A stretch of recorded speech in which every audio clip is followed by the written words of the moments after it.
Hello and welcome to an overview of the initial phase of Legacy of the Void closed beta testing. We're psyched to stand on the cusp of the first public look at Legacy since BlizzCon 2014 and wanted to give you a summary of what you can expect given the last few months of development. Much has changed since our reveal last November, and though we will not be able to cover all of it in this video, you can check out the companion blog posted on the StarCraft 2 website for a complete rundown. Let's take a look at what you'll see as we kick things off.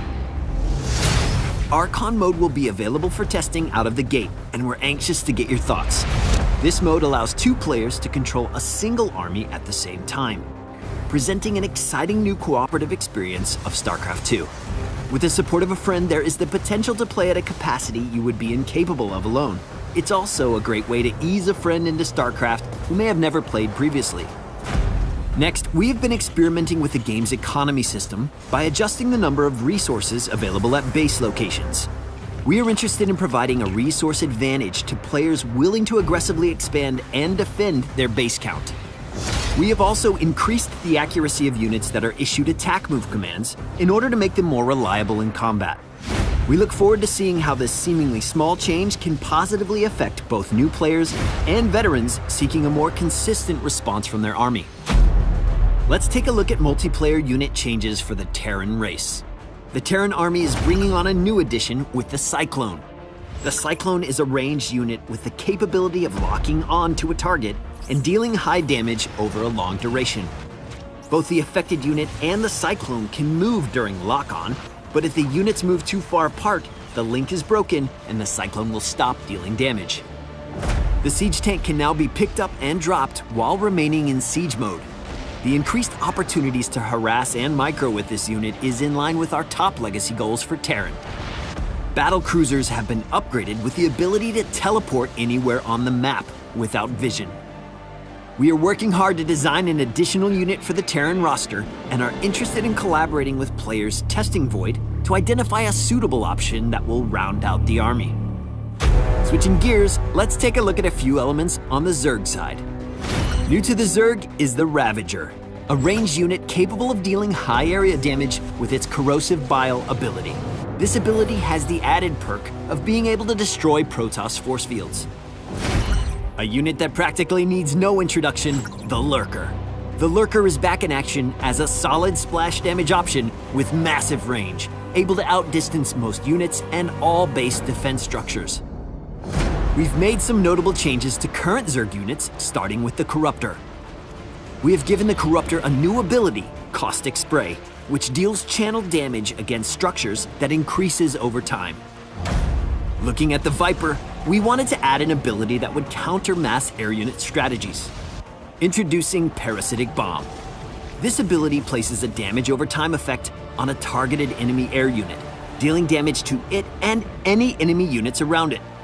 If the targeted unit dies, the Parasitic Bomb will remain in play for its full duration, continuing to deal damage to any enemy air unit entering the targeted area. The Swarm Host will be filling a new role for Void, with significant changes that support harassment and mobility. Also, the Swarm Host's Locust can now be upgraded to fly in the late game. Lastly, let's turn our attention to the Venerable Protoss. Making its first public debut, we give you the Adept. The Adept is a ranged unit that deals damage to ground units only, and is also capable of sending out a shade of itself to a target location. This shade can't deal damage or be damaged, but can be movement controlled. While the shade is deploying, an Adept will function normally in combat. Then, after a set duration, the Adept will teleport to the location of its shade. Also new in Legacy is the Disruptor. The Disruptor is a micro-intensive splash damage option that warps in at the robotics facility. This unit can go into an invulnerable energy form and after a short duration, deal burst damage to all units around it. To kick off changes to current Protoss units, let's talk about the Warp Prism and the Immortal. The Warp Prism can now pick up units from a distance, while the Immortal has exchanged its Hardened Shield passive for an activated shield ability.